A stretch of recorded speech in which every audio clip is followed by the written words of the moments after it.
po ngayon ay magpiprito po ng isdang tambakol.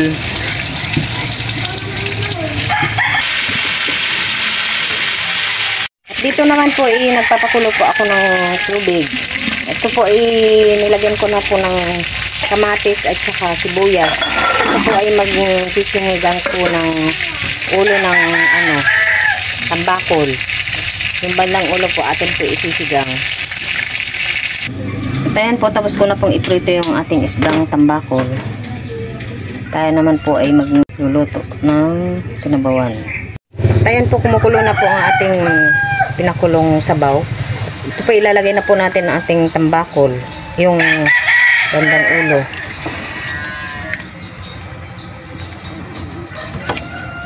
At dito po sa amin hindi pwedeng wala pong sabaw. Sama na natin itong puso ng isda.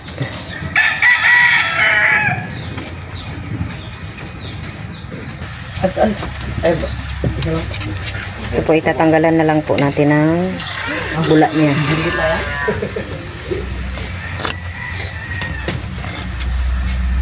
Balik-balik. Isunod na po natin itong talbos ng kamote.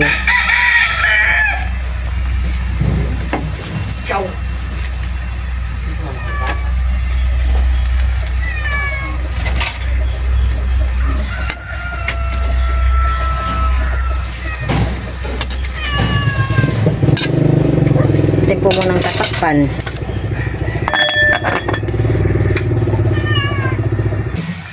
Lagyan na rin po natin ng asin.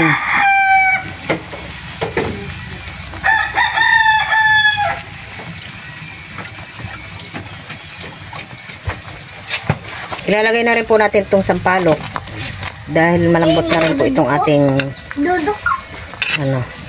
talbos. Diyan sa likod, dudok ko. Galing na. Ayan po, luto na po ang ating sinigang na ulo ng tambakol. Yan na pong papatayin.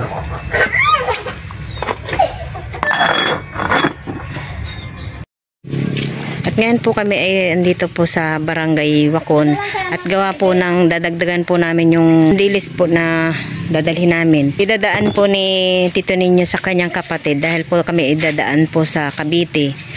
At dadaan na rin po kami ng Marikina para sila po ay mabigyan din sa aking pamangkin. Ito daw po ay bagoong padas. Meron din silang tinitinda dito. Marami din po silang bagoong dito. Dito marami talaga bagoong dito. Bagoong padas ba? May halo ba? Puro. Ano to mo? Anong daing? Anong pa dito? Padas.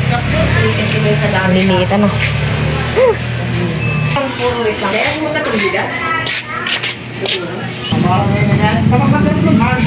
May kung yung kaplan.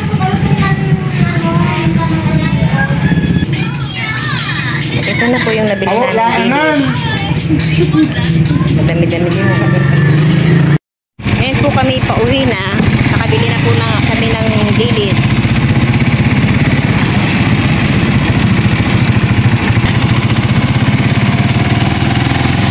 Ako po idadaan ngayon sa school ni Namiko at gawa ng kami daw po ay merong meeting. Ako po idadaan na lang ni Tito Ninyo doon.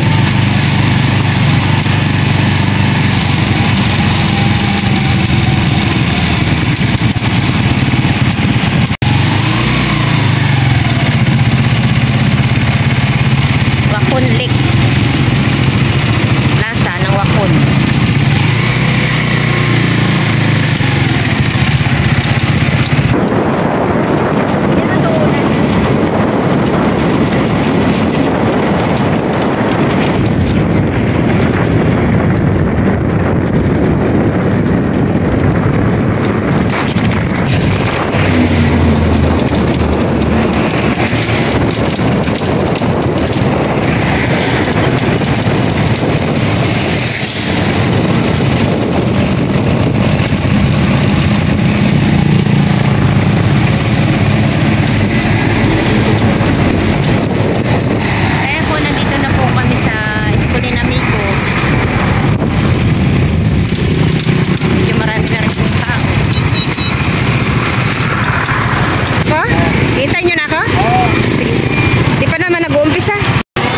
pa po nag-uumpisa yung meeting, eh, pupunta muna po kami dito sa room ni Namika.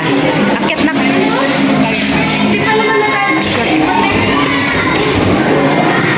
Ken, doon ako.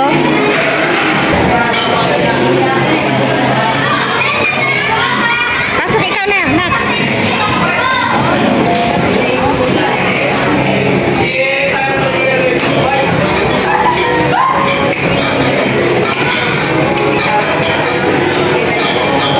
Kala mo naman, ang isang ate. Huwag ka dyan, baka malaglag ka. Ken. Naman po yung aming nabili na dried fish. Ito nga po pala ay pinabili po ni Ma'am Iris. Ito po ay pinabili po niya sa akin. At para daw po ay may mapasalubong po sa taga Quezon. Arit mo, mayroon po tayong danggit. Tsaka po aring bulpi na pusit. Tsaka po dilis na parang boneless na siya eh. At aring isdang are, ewan ko ano na aring isda. Dami din po ito. Bali po iniksakto ko na po yung pinadala niya po sa akin na cash. Iyon po ibinili ko na rin po ng ibang isda. Kasi pagka purong po purong daing na lahat ay sobrang dami naman na ho. Kaya ayan. Sinamahan ko na rin po ng sariwang isda. Iyon po isa papasalubong pa na po namin sa taga Quezon. Ito naman po yung aming nabiling dilis kanina sa Wakon. Ari po ay 3 plastic. Ari naman po ay idadaan po namin sa Cavite sa kapatid ni Tito ninyo na bunso na si Sandro o Yoyoy. Ari naman pong isang plastic na ari. Ito po ay para dun sa pamangkin ko at saka sa ate namin na taga Marikina. Sila ay maghahati-hati na laang doon. At ako ay mayroon din pong dinaing dito na daing po na pusit. Ari maghati-hati na laang sila diyan sa mga kapatid ko, pamangkin ko. At ari din binili din po si Tita Ago na daing po na anong pangalan nito? Danggit po para kay Ate Minda. Kami po ay ready na rin po. Yung aming po mga gamit ay okay na. Nailagay na po namin sa aming mga bag.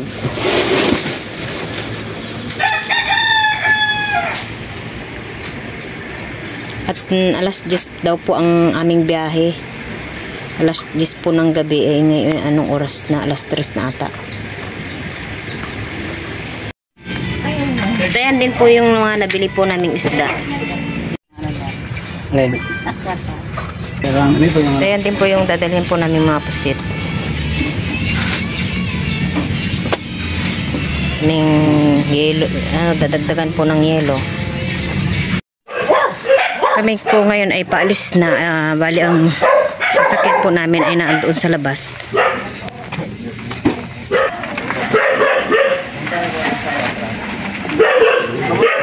Ayan po yung aming sasakyan ay nandito.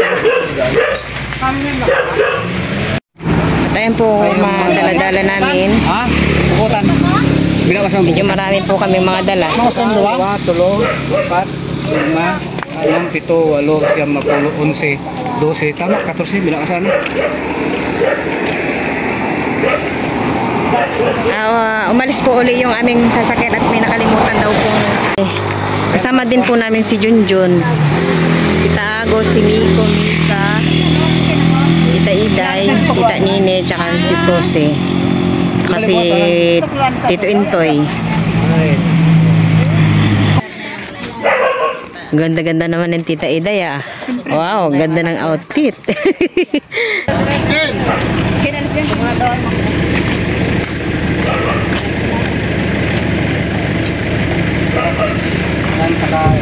Yun pong dadaanan po namin sa Subic po yung dalawang kapatid po ni Junjun. Si Raisa at saka si Tutoy. Pagsama naman yung kayong magmukha. Ayun yung ayaw ko. Ibang bagay sa bukod, parang ito mo.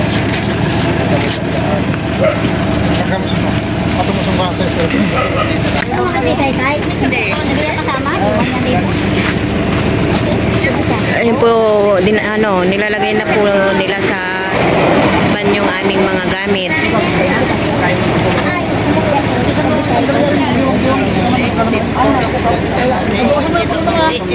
Saan maggiwang-giwang nga rin, di probada man. Hindi na kasi. Probada pa. Ano na, pigo kayo masyari ko na. Isda? Hindi ako natatapos yung pati ay.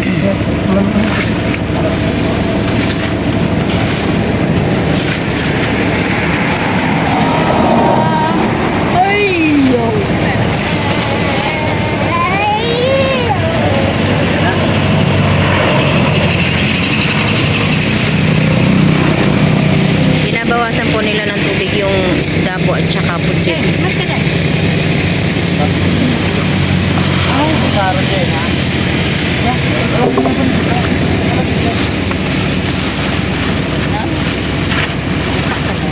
Nabasa, bailog, ano lang ata.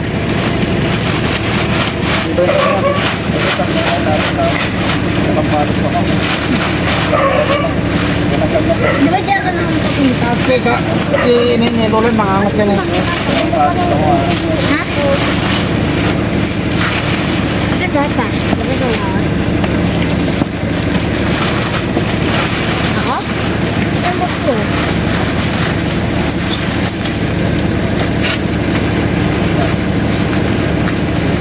Sa ng posisyon.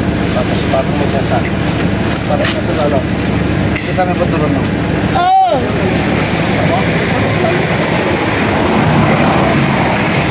Nahilo ka dyan, Ken?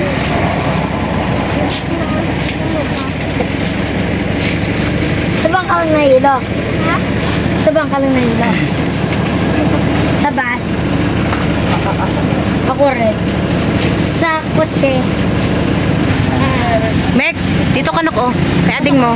Diyan kami ni papa mo. Ay, sasa ka na. Doon. Pasok na, ano ba yan? Wala kaming upuan? Sige, wala. Ha? Eh, kami uupo. Ayun, paano to? Sige, ibaba mo. Tanggalin mo na sapatos. Sige, sakay. Tanggalin mo na natin sa patos mo na. Dadaan mo na si Doon. Basta ko doon, ano? Tanggalin mo yung doon. O, dito kayo. Dagan, sige doon. Patong mo na lang doon, dito dyan. Para madali namin makuha. Dito ka na lang dadalhin sila tita mo. O, doon ka ulit. Dito ka na. Saan? Dadalhin sila tita mo si Sige, Chelsea. sige, daan. Bakit may kabuka? Mikay. O, Mikay. Dito ka na sa tabi ni papa mo. Yun. Yan.